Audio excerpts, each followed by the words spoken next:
রাসূলুল্লাহ সাল্লাল্লাহু আলাইহি ওয়াসাল্লামের কাছে আসছে এক ইহুদি আর এক সাহাবী।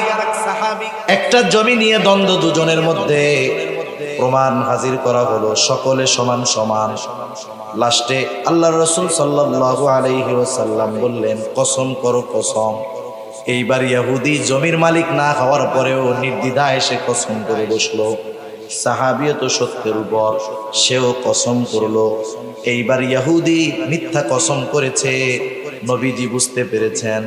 এরপরেও দেখেন, যেহেতু ইহুদি যদি কসম করে রায়টা তার পক্ষে চলে যাবে, নবীজি সাল্লাল্লাহু আলাইহি ওয়াসাল্লাম ইহুদি বিধায় রায়টা তার বিপক্ষে দেন নাই, বরং রায়টা ইহুদির পক্ষেই নবীজি দিয়েছে। শুধু তাই না, অনেক মুনাফিক তো নবীজির বিচার মানতে চায় নাই। মুনাফিক আর একজন মুসলিম ইহুদির মধ্যে নবীজি রায় দিলেন ইহুদির পক্ষে। মুনাফিকের পছন্দ হয় নাই রায়, চলে গেছে আপিল করছে আবু বকর রাদিয়াল্লাহু তাআলা আনহুর কাছে। স্বাভাবিক যৌক্তিকতা কি বলে, যদি জজ কোর্ট কোনো রায় দেয় সেটাকে সুপ্রিম কোর্টে আপিল করা যায়, ঠিক না? কিন্তু সুপ্রিম কোর্ট যেই রায় দিবে ওই রায়ের বিরুদ্ধে জজ কোর্টে আপিল করার সুযোগ আছে? কোনো সুযোগ নাই। রায় দিয়েছেন মুহাম্মাদুর রাসূলুল্লাহ সাল্লাল্লাহু আলাইহি ওয়াসাল্লাম।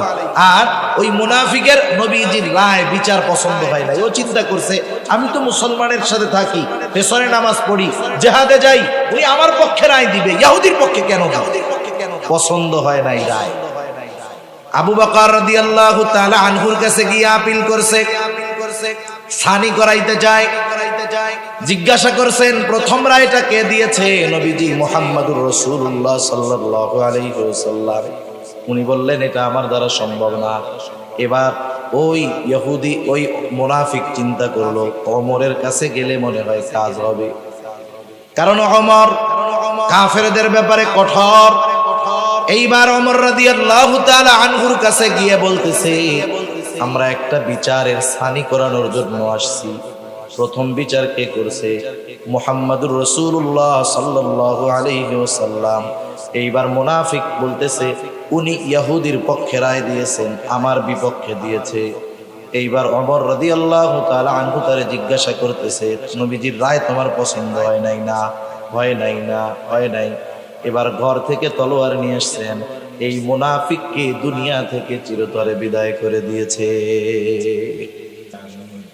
সম্মানিত উপস্থিতি, আমি আপনাদের খেদমতে যে আয়াতখানা তিলাওয়াত করেছি, উক্ত আয়াতের মধ্যে আল্লাহ সুবহানাহু ওয়া তাআলা আমাদেরকে দুটো বিষয়ে ওয়াজ করেছেন।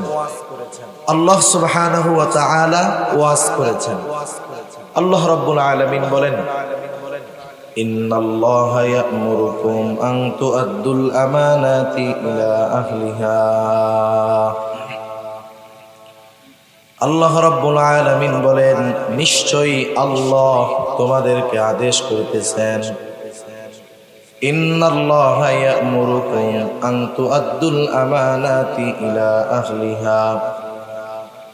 প্রথম আদেশ, তোমরা আমানত তার প্রকৃত হকদারের কাছে ফিরায় দাও। দ্বিতীয় আদেশ, ওয়া ইযা হাকামতুম বাইনান নাসি আন তাহকুমু বিল আদল। তোমরা যখন মানুষের মধ্যে বিচার আচার করবা, ন্যায় বিচার করবা। এক নম্বর আদেশ, আমানত তার হকদারের কাছে ফিরায় দাও। দুই নম্বর, যখন তোমরা বিচার আচার করবা, ন্যায় বিচার করবা, ন্যায় বিচারের সাথে আমানতদারিতার একটা সম্পর্ক আছে।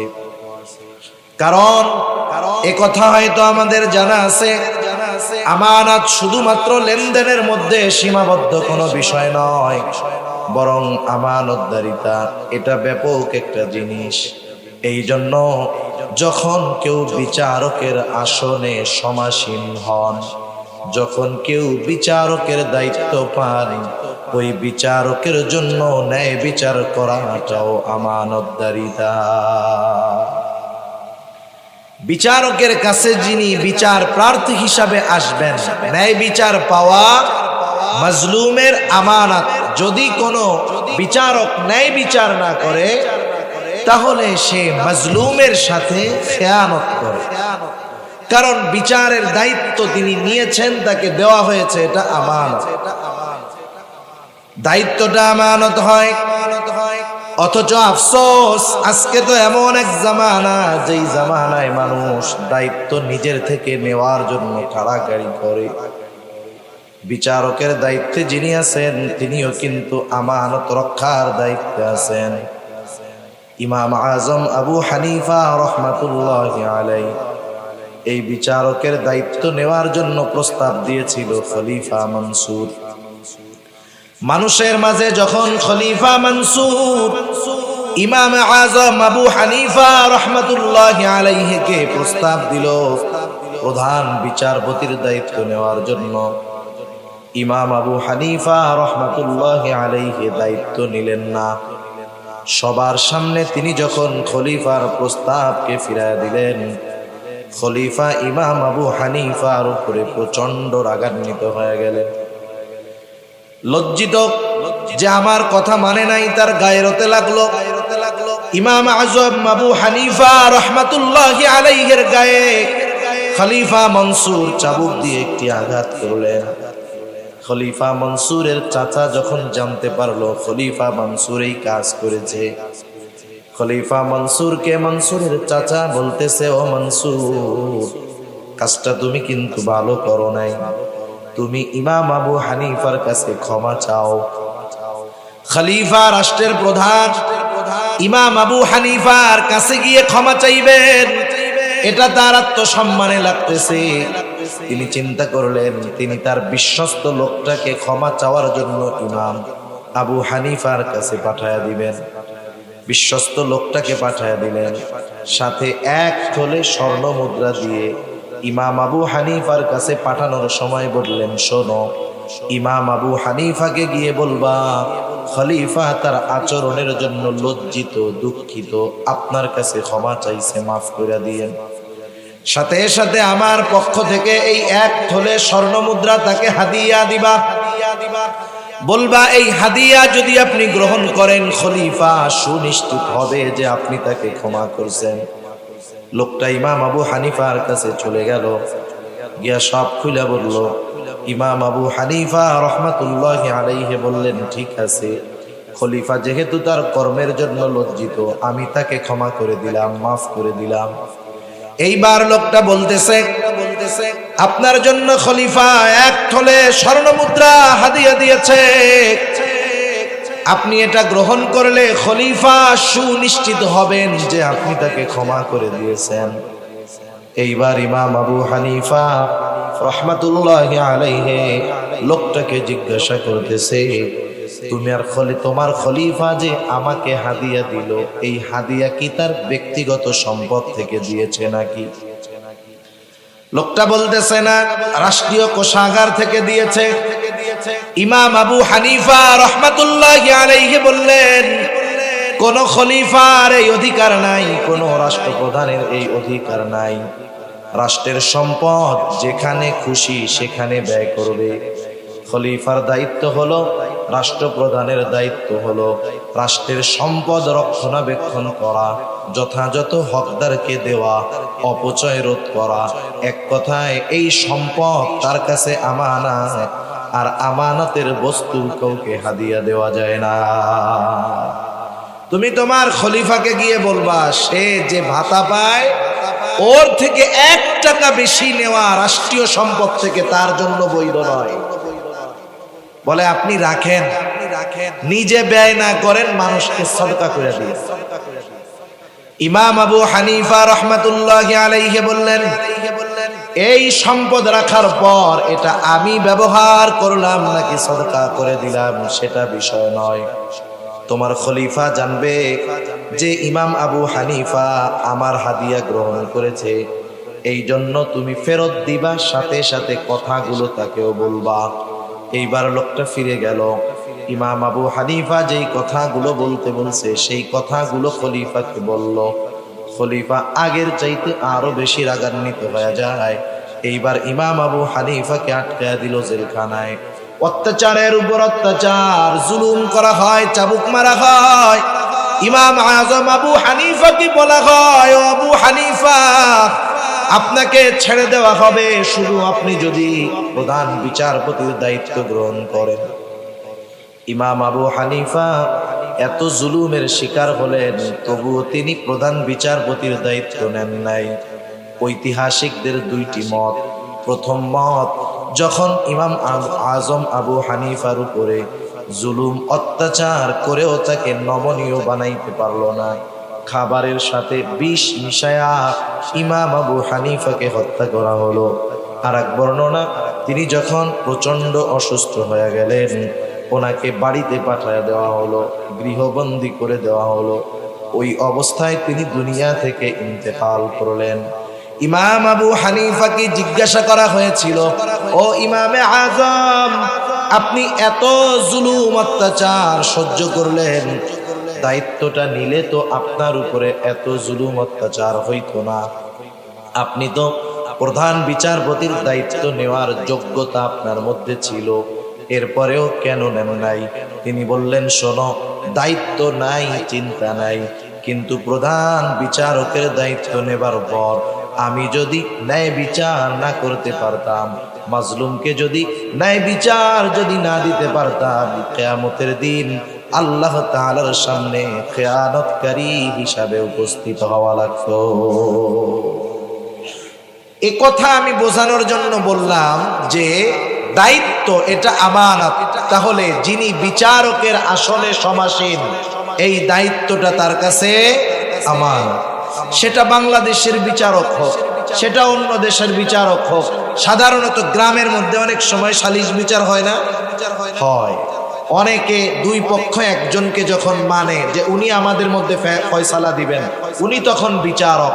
প্রত্যেকটা ক্ষেত্রে বিচারের দায়িত্ব, রায়ের দায়িত্ব যার হাতে দেওয়া হবে, এটা তার কাছে আমানত, এবং অবশ্যই অবশ্যই এই আমানত মনে করে তাকে ন্যায় বিচারই করতে হবে। আমি প্রথম ওয়াজের আলোচনা করব না। দ্বিতীয় বিষয়টা আমি বলতে চাই, যেটা আল্লাহ রাব্বুল আলামিন প্রথমটা বললেন, ইন্নাল্লাহা ইয়া'মুরুকুম আন তুআদ্দুল আমানাতি ইলা আহলিহা ওয়া ইযা হাকামতুম বাইনান নাস। যখন তোমরা মানুষের মধ্যে বিচার করবা, সেই বিচারক হতে পারে সুপ্রিম কোর্টের, হতে পারে জজ কোর্টের, হতে পারে এলাকার মানুষের দ্বারা নির্বাচিত কোনো বিচারক, হতে পারে দুইজনের মধ্যে দ্বন্দ্ব, তৃতীয় আর একজন ব্যক্তি, সে বিচারক। প্রত্যেকটা ক্ষেত্রে আল্লাহ তাআলা বলেন ন্যায় বিচার করো।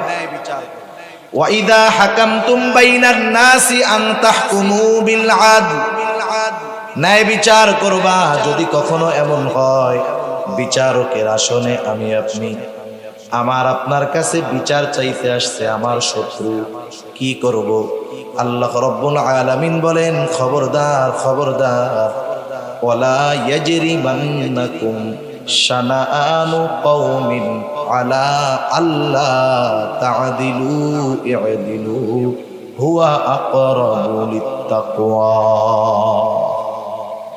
যখন কোন শত্রু, যার প্রতি আমার বিদ্বেষ আছে, আমার শত্রুও যদি আমার কাছে আসে, আমি যদি বিচারকের আসনে বসে থাকি, আল্লাহ রাব্বুল আলামিন বলতেছে তুমি ন্যায় বিচার করো। এখন তো শত্রু হওয়া লাগে না, এমনিতেই তো কতজন চোখের কাটা হয়ে বসে আছে, ঠিক কিনা বলেন? কতজন আছে, শত্রুতা নাই, কোনো কিছুই নাই, এমনিই ওরে দেখতে ভালো লাগে না, এই জন্য তাদের ব্যাপারে ন্যায় ফয়সালা দেয়। নাইলে এদেশে এমন হওয়ার কথা না যে 350 ক্রস ফায়ারের মূলে যে তাকে রাজকীয় হালে আদালতে নেওয়া হয়। 7 মার্ডারের যিনি মূল হোতা, আদালতে যখন নেওয়া হয়, হাতে গোল্ডেন কালারের ঘড়ি, চুলগুলো ভাঁজ করা পরিপাটি, পাঞ্জাবিটার মধ্যে পুরা আয়রন করা ভাঁজ। আর কোন অপরাধে কিছু মানুষ জেলে, ওই অপরাধেরও কোনো হদিস নাই, কোনো সাক্ষী নাই, অথচ একেবারে বিনা বিচারে যাদেরকে আটকায় রাখা হয়েছে তাদেরকে এমন ভাবে আদালতে হাজির করা হয়, কেমন যেন মনে হয় বিশ্বের সবচাইতে বড় সন্ত্রাসী, ঠিক কিনা বলেন?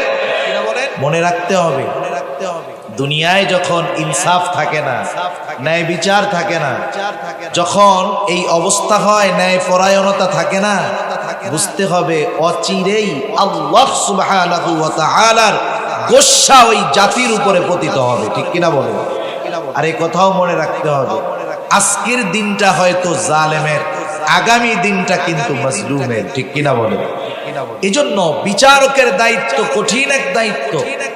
যারা এই দায়িত্ব পেয়ে ফ্যাসিলিটি, অনেক শান্তি আরাম আয়েশের জীবন যাপন করতেছে, কিন্তু দুনিয়ার জিন্দেগি তো একটা সময় শেষ হবে, তখন জবাবদিহিতা করা লাগবে। সেজন্য সকলেই, যদি দুইজনের মধ্যেও আমাকে বিচারক ফয়সাল হিসাবে মনোনীত করা হয়, আমি প্রত্যেকটা জায়গায় ইনসাফ ভিত্তিক বিচার করব।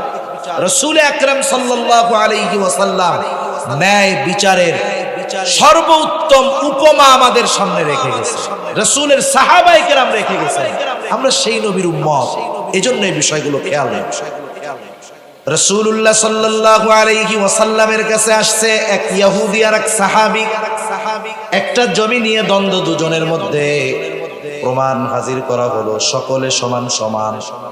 লাস্টে আল্লাহর রাসূল সাল্লাল্লাহু আলাইহি ওয়াসাল্লাম বললেন, কসম করো, কসম। এইবার ইহুদি জমির মালিক না হওয়ার পরেও নির্দ্বিধায় সে কসম করে বসলো। সাহাবীও তো সত্যের উপর, সেও কসম করলো। এইবার ইহুদি মিথ্যা কসম করেছে, নবীজি বুঝতে পেরেছেন। এরপরেও দেখেন, যেহেতু ইহুদি যদি কসম করে রায়টা তার পক্ষে চলে যাবে, নবীজি সাল্লাল্লাহু আলাইহি ওয়াসাল্লাম ইহুদি বিধায় রায়টা তার বিপক্ষে দেন নাই, বরং রায়টা ইহুদির পক্ষেই নবীজি দিয়েছে। শুধু তাই না, অনেক মুনাফিক তো নবীজির বিচার মানতে চায় নাই। মুনাফিক আর একজন মুসলিম ইহুদির মধ্যে নবীজি রায় দিলেন ইহুদির পক্ষে। মুনাফিকের পছন্দ হয় নাই রায়, চলে গেছে আপিল করছে আবু বকর রাদিয়াল্লাহু তাআলা আনহুর কাছে। স্বাভাবিক যৌক্তিকতা কি বলে, যদি জজ কোর্ট কোনো রায় দেয়, সেটাকে সুপ্রিম কোর্টে আপিল করা যায়, ঠিক না? কিন্তু সুপ্রিম কোর্ট যেই রায় দিবে, ওই রায়ের বিরুদ্ধে জজ কোর্টে আপিল করার সুযোগ আছে? কোনো সুযোগ নাই। রায় দিয়েছেন মুহাম্মাদুর রাসূলুল্লাহ সাল্লাল্লাহু আলাইহি ওয়াসাল্লাম।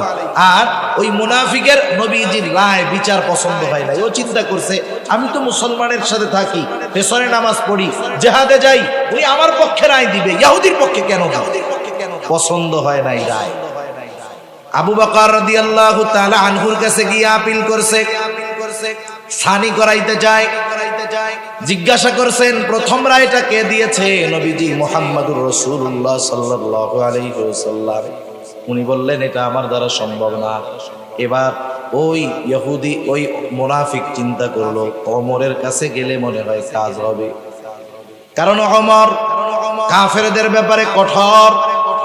এইবার ওমর রাদিয়াল্লাহু তাআলা আনহুর কাছে গিয়ে বলতেছে, আমরা একটা বিচারের সানি করানোর জন্য আসছি। প্রথম বিচার কে করছে? মুহাম্মাদুর রাসূলুল্লাহ সাল্লাল্লাহু আলাইহি ওয়াসাল্লাম। এইবার মুনাফিক বলতেছে, উনি ইহুদির পক্ষে রায় দিয়েছেন, আমার বিপক্ষে দিয়েছে। এইবার ওমর রাদিয়াল্লাহু তাআলা আনহু তারে জিজ্ঞাসা করতেছে, নবীজির রায় তোমার পছন্দ হয় নাই? না, হয় নাই। না, হয় নাই। এবার ঘর থেকে তলোয়ার নিয়ে আসছেন, এই মুনাফিককে দুনিয়া থেকে চিরতরে বিদায় করে দিয়েছে। এই ঘটনাকে কেন্দ্র করে আল্লাহ তাআলা ওহী নাযিল করেছেন। তা দেখেন, ন্যায় বিচারের ক্ষেত্রে নবীজির উপমা কেমন। মাখজুম গোত্রের একজন মহিলা, আরবের অন্যতম প্রসিদ্ধ যেই কয়েকটা গোত্র ছিল কুরাইশ সহ, এর মধ্যে অন্যতম একটি গোত্র হলো মাখজুম গোত্র। ওই গোত্রের একজন মহিলা চুরির অপরাধে তাকে শাস্তি দেওয়া হবে। রাসূল আকরাম সাল্লাল্লাহু আলাইহি ওয়াসাল্লাম হুজরার ভিতর, সাহাবায়ে কেরাম চিন্তা করতেছে, এই মহিলাকে যদি চুরির অপরাধে শাস্তি দেওয়া হয়, মানুষেরা হয়তো সিসি করবে, নবীজির কাছে সুপারিশ করে এর শাস্তিটা একটু কমায় দেওয়া যায় নাকি, এই চিন্তা করতেছে। কিন্তু কে গিয়ে নবীজির কাছে এই কথা বলবে? হযরত উসামা বিন যায়েদ রাদিয়াল্লাহু তাআলা আনহু তখন ছোট। সাহাবায়ে কেরাম চিন্তা করলেন, ওসামাকে দিয়ে কাজটা হবে। ওসামাকে বললেন, ওসামা তুমি তোমার নানার কাছে গিয়ে বলবা, নানা এই যে মহিলার হাত কাটা হবে উনি মাখজুম গোত্রের একজন মহিলা। এতটুকু কথা শিখায় দেওয়া হলো। হযরত ওসামা তখন ছোট, তিনি গিয়ে নবীজির কাছে এতটুকু কথা বললেন। নবীজির বুঝতে বাকি নাই যে এই কথাটা এই ছোট বাচ্চা নিজের থেকে বলে নাই, বরং ওকে কেউ শিখাইয়া দিয়েছে, কোনো সন্দেহ নাই। নবীজি বাহির হয়ে আসলেন। এসে নবীজি বলতেছেন, তোমরা কি এমন বিষয়ের জন্য সুপারিশ করতেছ যেই বিষয়ের রায় দিয়েছেন আল্লাহ, যেই বিষয়ের ফয়সালা দিয়েছেন আল্লাহ? তোমরা কি এমন বিষয়ের জন্য ফয়সালা তোমরা সুপারিশ করতেছ? এবার বর্ণনাকারী বলেন, নবীজি আমাদের সামনে দাঁড়ায় গেলেন, তিনি আমাদের উদ্দেশ্যে বক্তব্য দিলেন, খুতবা দিলেন। নবীজি বললেন, শোনো, তোমাদের পূর্বে আল্লাহ রাব্বুল আলামিন বহুত জাতিকে, বহুত কওমকে আল্লাহ তাআলা ধ্বংস করে দিয়েছে এই কারণে যে তাদের মধ্যে যখন কোন শরীফ মানুষ চুরির অপরাধে আটক হতো তাকে ছেড়ে দেওয়া হতো, তাকে শাস্তি দেওয়া হতো না। আবার যখন কোন দুর্বল মানুষকে চুরির অপরাধে আটক করা হতো তার উপরে শাস্তি কার্যকর করা হতো। একটু বর্তমান জামানায় গোটা দুনিয়ার দিকে একটু খেয়াল করে দেখেন, 1000 কোটি টাকা পাচার করে শাস্তি নাই, অনেক সময় দেখি রুটি চুরি করে খাইয়া ফাঁসির জন্য জেলখানার মধ্যে অপেক্ষা করতে থাকে। আছে না এরকম? অভাব নাই, 1000 কোটি টাকা পাচার করছে, কোনো শাস্তি নাই, বুক ফুলায়া চলে।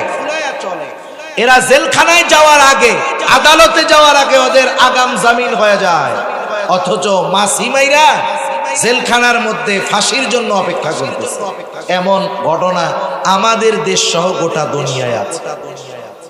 নবীজি বললেন, শোনো, এই কারণে তোমাদের পূর্বে বহুত কওমকে আল্লাহ ধ্বংস করে দিয়েছেন। এবার নবীজি বললেন, শোনো, আল্লাহর শপথ, এই মহিলার জায়গায় যদি আমার মেয়ে মুহাম্মদ হতো আমি তার হাতটা কেটে দিতাম। একটু চিন্তা করে দেখেন, ন্যায় বিচারের ক্ষেত্রে নবীজি সাল্লাল্লাহু আলাইহি ওয়াসাল্লাম যেই উপমা রেখে গেছেন, যেই উত্তম নিদর্শন রেখে গেছেন, এটা যদি দুনিয়ার মানুষ, দুনিয়ার বিচারকেরা অনুসরণ করত, সারা দুনিয়ার মধ্যে ইনসাফের সুবাতাস বইত। কিন্তু ন্যায় বিচার কোথায়? আপনি সর্বোচ্চ আদালতে গিয়েও ন্যায় বিচার পাবেন না, কোন জায়গায় ন্যায় বিচার পাবেন না। এমনকি নিজের ঘরের মধ্যেও অনেক সময় সন্তানের সাথে পিতাও অবিচার করে, ঠিক কিনা বলেন? এগুলো ঠিক নয়, এগুলো বান্দার হক নষ্ট করা, সাথে সাথে আরো অনেক অপরাধ এর কারণে। সেজন্য নবীজির উপমা, সাহাবায়ে কেরাম উত্তম নিদর্শন ছিলেন এ ব্যাপারের। হযরত ওমর রাদিয়াল্লাহু তাআলা আনহু একবার বাজার থেকে এক ইহুদি বা খ্রিস্টানের কাছ থেকে একটা ঘোড়া কিনেছেন। ঘোড়াটা কিনে কিছু দূর যখন গেছেন, ঘোড়ার উপরে উঠছেন, ঘোড়া আর চলে না, পা একটা বেঁকা হয়ে গেছে। এইবার খলিফাতুল মুসলিমিন ওমর রাদিয়াল্লাহু তাআলা আনহু ঘোড়া নিয়ে চলে আসছে ইহুদির কাছে। ইহুদির কাছে এসে বলতেছে, কি ঘোড়া দিছো? তোমার ঘোড়া তো চলতে পারে না, পায়ের মধ্যে সমস্যা। এইবার ইহুদি বলতেছে, আপনি তো আমার কাছ থেকে ভালো ঘোড়াই নিছেন। উনি বলতেছে, না, তুমি আমারে খারাপ ঘোড়া দিছো। তাহলে দুজনের মধ্যে ফয়সালা কে দিবে? এইবার ওই ইহুদি বলতেছে, শুরাইহকে আমরা আমাদের মধ্যে ফয়সাল হিসাবে মানলাম।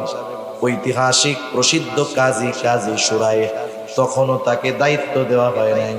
এইবার হযরত ওমর রাদিয়াল্লাহু তাআলা আনহু তখন খলিফাতুল মুসলিমিন, আর ওই ইহুদি শুরাইয়ের কাছে গিয়ে বলতেছে, এই ঘটনা, আমাকে তো এই ঘোড়াটা দিয়েছে, আমি কেনার পর কিছু দূর গেলাম, যাওয়ার পরে দেখি ঘোড়াটা আর চলতে পারে না, আমাকে ধোঁকা দিয়েছে, ঠকাইছে।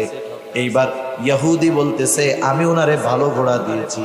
আর ওমর রাদিয়াল্লাহু তাআলা আনহু বলেন, না, ঘোড়াটা ভালো না। কাজী শুরাইহ বলতেছে, খলিফাতুল মুসলিমিন, আপনি কি চান? আপনার চাওয়া কি, দাবি কি? বলে, আমার দাবি হলো যে আমি তারে ঘোড়াটা ফেরত দিব, আর আমাকে তার টাকা, আমার টাকা ফেরত দিয়ে দিন। তা আপনি যখন ঘোড়া কিনছেন ওর কাছ থেকে তখন কি অবস্থা ছিল? বলে তখন তো ভালোই ছিল, একটু পরে খারাপ হয়েছে। তাহলে ফেরত নেওয়া যাবে, আপনি তারে ঘোড়াটা ভালো করে দেন, সে আপনারে টাকা দিয়ে দিচ্ছে। হযরত ওমর রাদিয়াল্লাহু তাআলা আনহু বললেন, হ্যাঁ এটাই তো ন্যায় বিচার। হযরত ওমর রাদিয়াল্লাহু তাআলা আনহু সাথে সাথে বললেন, যাও কুফার পথ খালি, প্রধান বিচারপতির পথ খালি, তুমি যাও, ওই দায়িত্ব তোমাকে দেওয়া হলো। চিন্তা করেন, অর্ধজাহানের খলিফা, তার বিরুদ্ধে একজন বিচারক স্বচ্ছ রায় দিতেও দ্বিধাবোধ করতো না।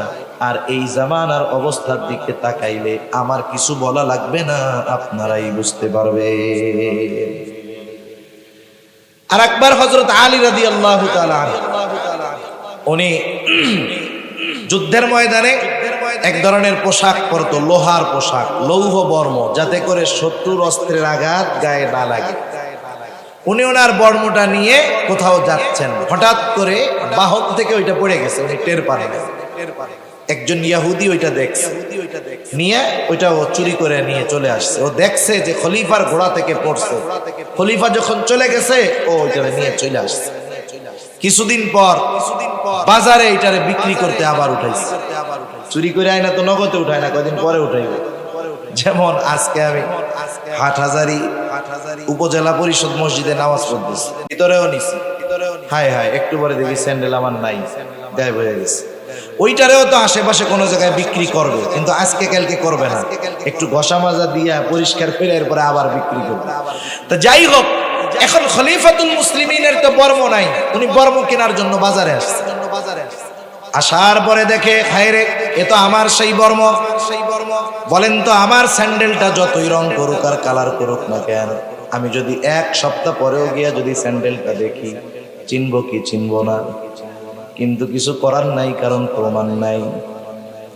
খলিফাতুল মুসলিমিন দেখেই চিনে ফেলছে আমার বর্ম, যাইয়া ধরছি ইহুদিরে, এই তুমি আমার বর্ম কেন চুরি করছো? ইহুদি বলে, না আমি চুরি করি নাই। এইবার কুফার কাজীর দরবারে যাওয়া হলো, তখন ওই বিচারকের দায়িত্ব হলো সুরাই। সুরাইয়ের কাছে যখন অভিযোগ দেওয়া হলো, খলিফাতুল মুসলিমিন বলতেছে, শোনো, এই বর্মটা আমার বর্ম, ও চুরি করছি, এখন বাজারে আইনা বিক্রি করতেছে, আমারটা আমি ফেরত চাই।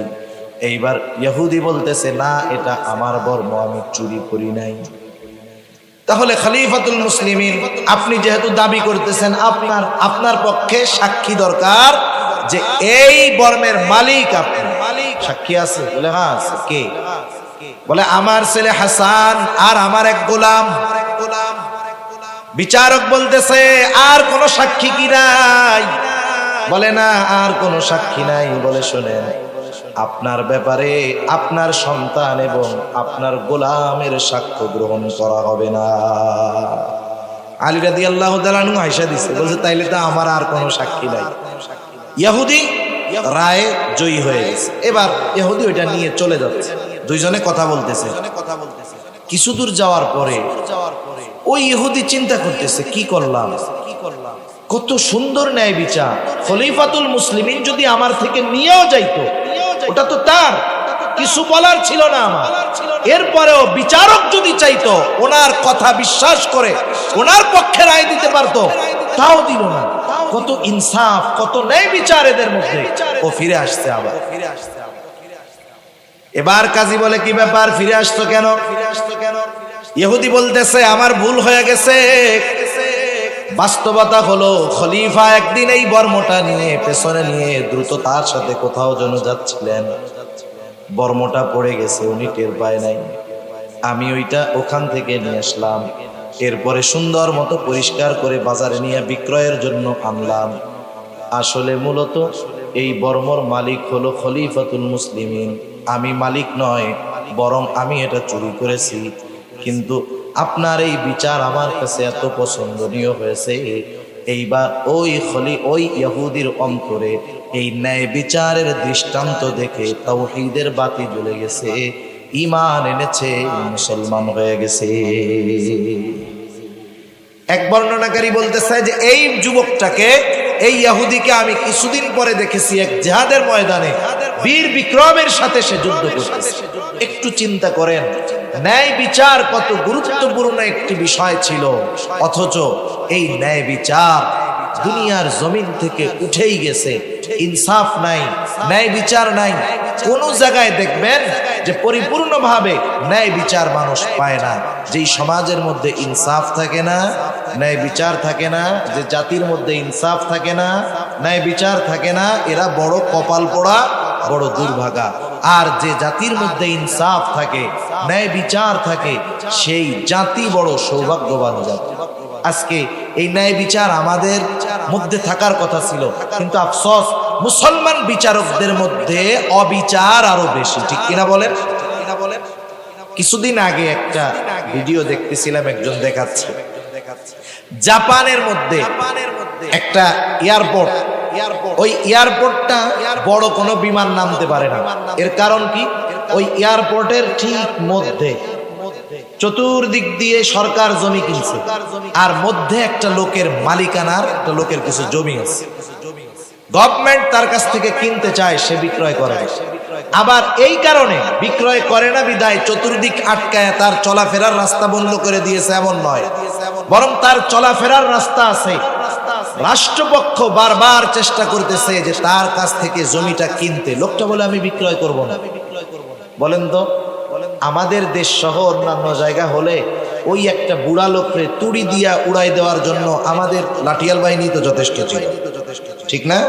কিন্তু দেখেন ওই লোকটা ওখানে এখনো আছে, সে জায়গা বিক্রয় করে নাই। গভর্নমেন্টও তার উপরে জোর কইরা দখল দিতেও জমি পারে নাই। আদালতের সাথে মামলা চলতেছে, লোকটা ন্যায় বিচার পাচ্ছে। কিন্তু আমাদের এই ন্যায় বিচার, ইনসাফওয়ালা ন্যায় পরায়ণতা আমাদের মধ্যে থাকার কথা ছিল, অথচ আফসোস আমাদের মধ্যে নাই। অমুসলিমেরা আমাদের ন্যায় বিচার কেড়ে নিয়ে এই কিছু কিছু বিষয়ের উপরে চলে দুনিয়ার সমৃদ্ধি, অগ্রগতি অর্জন করতেছে।